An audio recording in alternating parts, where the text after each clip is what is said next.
Hey friends, welcome back to the Diet Diaries.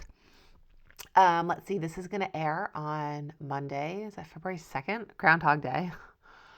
Um, this winter kind of feels like Groundhog Day, although it's just kind of a normal winter. I live in New Jersey, which you may or may not know, and, very used to cold weather and the snow, but for the last 5 or so years, we have just not gotten a lot of snow. It's been weird. And this winter, we are getting a lot of snow, kind of a normal amount of snow, but it feels like a lot because we're not used to it now, right? You get accustomed to these things and you're like, oh my God, what do I do? And we just got about a foot of snow this weekend and it's very, very cold this week. So anyway, Groundhog Day is like, oh, it's like, 6 weeks till spring, but it doesn't even mean anything because it doesn't really get warm here until May anyway. So if you are somewhere where it is cold and wintry, I'm with you. And if you are somewhere where it is warm and sunny, that's awesome. I do love having 4 seasons. I've always lived with 4 seasons, but anyway, I don't know. I'm rambling. This is not what I want to talk about today, so I hope you're going to hang in there.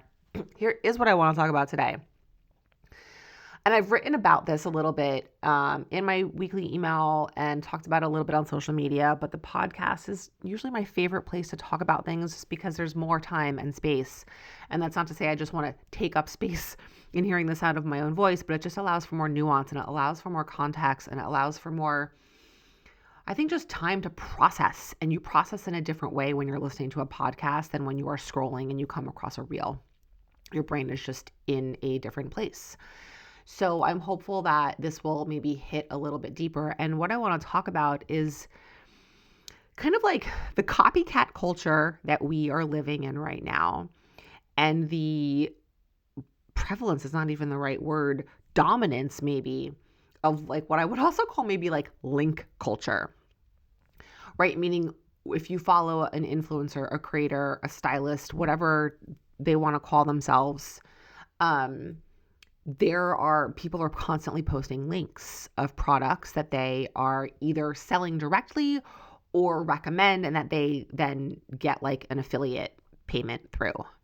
And so many, I follow a lot of stylists, right, which I choose to follow. And every post, or not every post, a lot of posts, the caption is like, comment whatever word for the links. And then the ManyChat. If you don't know this, the way that works, there is an automated service that you pay for that sends out those DMs directly to you. That is not the person DMing you. It's automation. And there's lots of ways you can customize it. I used it very briefly, and I actually don't think that it ever actually worked because I just don't have that many people commenting on my stuff. But it's a way you pay for that service, but then it becomes an easier way for creators to make money because it sends you the links. And then if someone buys for that link, right, they get, a percentage of that. And it's just, it's gotten to the point where like, I'll, someone that I follow will wear an outfit and they'll post a picture of them whatever. And then 2 or 3 slides later, it'll be a screenshot of someone commenting or sending them a DM saying, oh my God, I love that sweater. Can you send the link?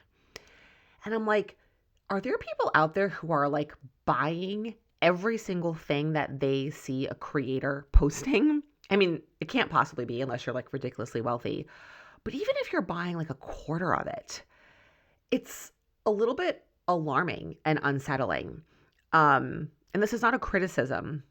This is kind of an observation because I see myself getting sucked into this too. And that's really what I wanted to talk about, not just certainly in the context of clothes and all that, but in the context of really anything that you see someone else doing and noticing your urge to want to do that thing because you think it's going to make you feel a certain way. Either it's going to make you feel the way that they're feeling, or it's going to make you feel a way that you want to feel, or it's going to make you lose weight, or it's going to make you, quote unquote, look better, or it's going to make you happier, or it's going to make you smaller, or it's going to make you fitter, or it's going to make you more stylish, or it's going to make you cooler, whatever it's going to make you.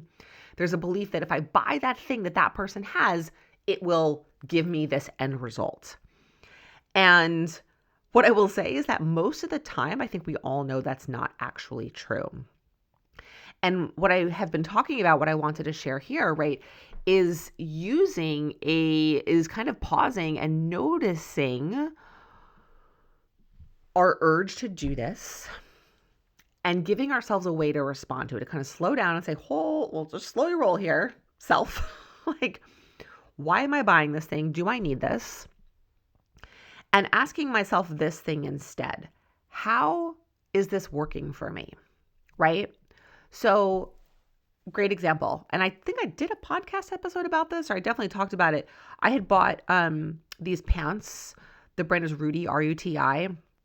I know I did an episode of this. I bought those pants, those barrel pants everyone was talking about. I'd wanted them for years. Finally, they went on the super sale, whatever. I bought them, didn't end up liking them. And I tried to talk myself into liking them. They didn't end up working for me.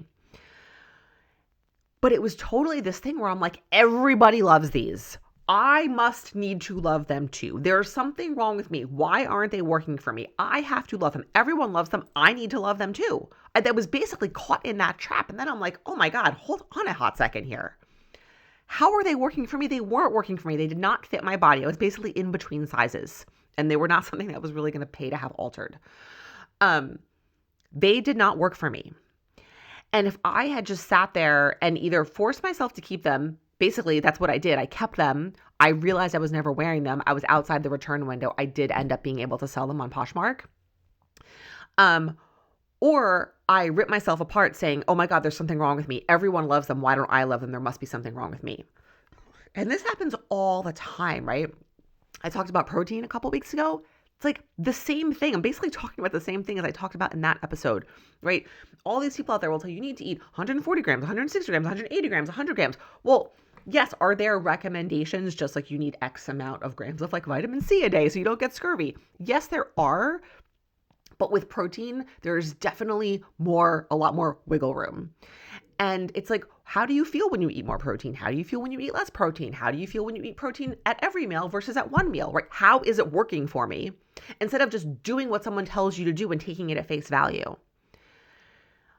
I think this is such a huge topic of conversation and something that is so important and something that is becoming more important by the day with the way that influencer and creator culture and the creator economy continues to grow.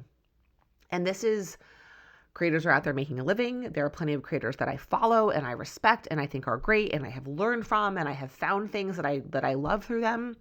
And also, I think we have to be really self-aware of how much stuff we are doing, buying, consuming without ever even considering or checking in with how we feel about it.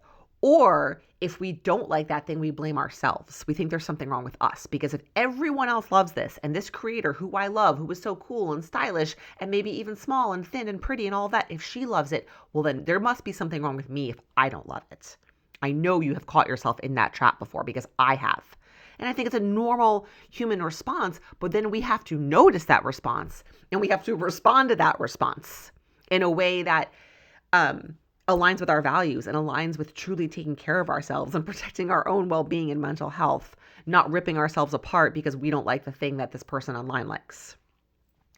And what's crazy is that I have seen one creator that I follow talked about this brand of mascara that she was obsessed with. Loved, it was her favorite. And then literally another creator that I follow who also has several 100,000 followers talked about the same mascara and was like, I fucking hated this mascara. It did not work for me. And I'm like, okay, cool. I appreciate that there's two different opinions out there, but you have to figure things out for yourself. Worked for one, didn't work for another. Great. How does it work for you? It's like some protein powder that someone recommends. Like I've recommended protein powders. Do you like it or do you think it tastes disgusting and tastes like chalk? I don't know. Do you think it has an aftertaste? I don't, but you might. Okay, cool. Then it's not going to work for you.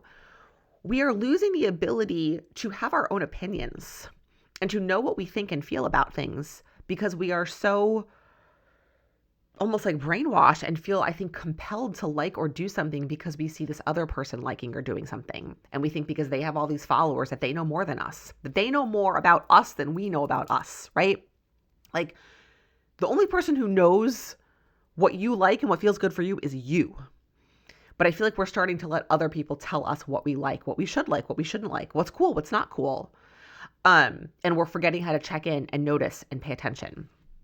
And so pausing and asking myself, how is this working for me? Whether it's about a sweater, a protein powder, a workout, some app, a makeup, a food, whatever it is, how is it working for me? Do I like it? Do I not like it? Is it helping me? Is it not helping me? Is it helping me move towards the goal that I have or not? Is it making things easier for me? Is it making things harder for me? Whatever it is, whatever the thing is, you've got to check in and ask yourself that. And if it's doing the thing you wanted to do and you love it, awesome. But if it's not, that's often where it gets harder. If it's not doing the thing, it feels frustrating and we get annoyed because we're like, it worked for all these people, it worked for that person. Why isn't it working for me? There must be something wrong with me. And that's, I think, where the tricky part kind of happens. Because then we either, again, start forcing ourselves to like it or we rip ourselves apart. When what we really need to be doing is just saying, okay, that thing didn't work for me. That's normal. Not everything, every product, every service works for every person. And just because this thing didn't work doesn't mean that there's not something else out there similar that will work for me. And just recognizing that it's okay for you not to like something. It's okay for a whole bunch of people to like something and for you not to like it. That's okay. It's okay for something to work for lots of people and to not work for you. Is it frustrating? Is it annoying? Sometimes, yes, it is. And also, it's okay. And if you force yourself to do that thing or you rip yourself apart because it doesn't work, neither of those things are benefiting you.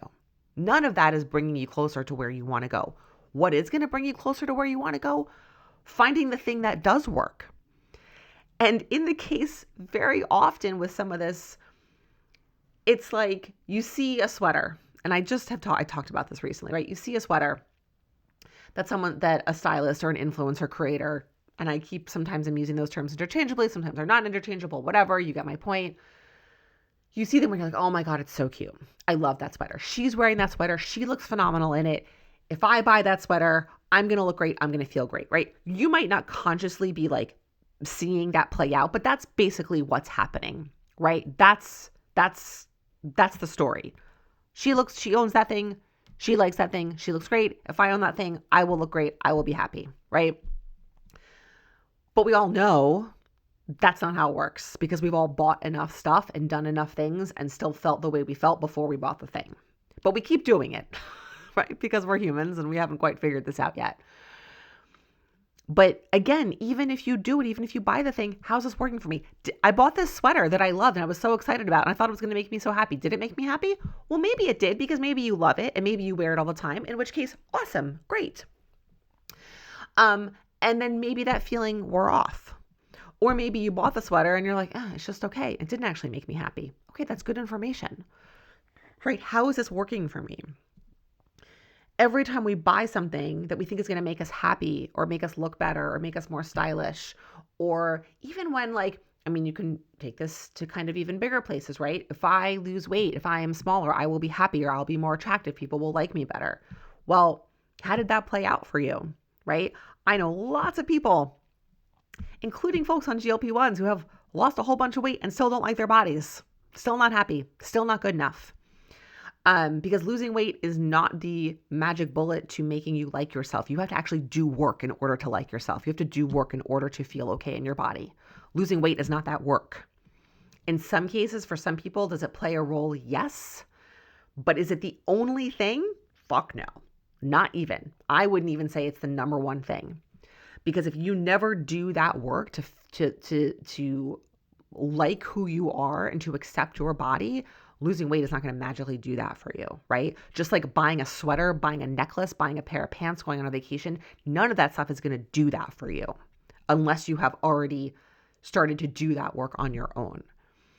And asking, how is this working for me, is a way to keep checking in and stay self-aware and kind of check yourself and be like, hey, am I just sort of like, off to the races here and buying things and doing all these things that I think are going to make me happy when they're not? Or am I actually showing up and like really checking in and being honest with myself about, how's the sweater making me feel? Is the way that I'm eating working for me, or am I doing it just because I'm trying to lose 10 pounds by, my vacation? How is this working for me? Literally, it applies to everything. Again, I just referenced I'm going to go on a diet because I want to lose weight for this vacation. How's that working for you? Are you fucking miserable? If you do the diet and you lose the 10 pounds, how do you feel at the end? Are you freaking out because you're going to gain it back the minute you start eating normally? Or did you do it in a way that felt like really sustainable? And you're like, oh, this is great. I'm actually cool. Great. All good information. But copying what someone else is doing because you want their end result is a fast track to screwing yourself over. You have to be checking in. If you want to try the thing, if you want to try the cool TikTok workout or the cool makeup thing, or you want to buy the sweater or do the diet or follow the workout program or whatever it is that you see someone doing because you want their result, I'm not saying don't do it. Do it. Great. Do it. But then be checking in constantly. How is this working for me? And be honest with yourself. Is it truly working for you? And working for you isn't just like necessarily losing weight. And working for you is not just, I'm trying to think of like an example with clothes, right? Working for you means that you are feeling good, that you are taking care of yourself in a way that's in alignment with your values, meaning taking care of yourself in a way that's in alignment with how you want to be showing up in the world. That you're not feeling resentful or angry or pissed off or hungry all the time, or that you're in credit card debt because you bought so many clothes, right? How is this working for me? And again, knowing that if it's not working for you, that's okay. That's not bad. That's not a problem. And then how are you going to respond to that? With some self-compassion, with acknowledging that it's totally normal for you not to like or need or be able to do all the things that someone else is doing. So this is really what I wanted to talk about today. This comes up in coaching all of the time. So many of my clients, while we're working together, will obviously they're online, they're on social media, and they'll be seeing things and they'll be like, should I try this? What do you think? My friend is doing this, or I saw, this author or this person is doing this diet. Should I do this walk or this supplement? Or it's all because there's so much noise. It's constant. And my job and my role as a coach is never to say yes or no, do that or don't do that. It's to get you thinking.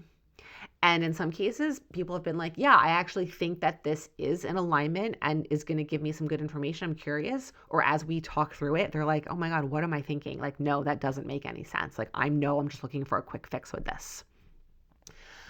So this is like a life skill. And again, with the continued growth and prevalence of like link culture and shopping hauls, and it's the middle of January here, so now all the creators are moving on to spring clothes, and I'm like, oh my God, like, and I get it, that's fine, but it's like I don't need to start now buying spring clothes because they're buying spring clothes. It's staying self-aware, and this question is a really good way to do that. So that's what I got for you today. Always love to connect with you, hear your thoughts, send me a message, and I'll be back next week.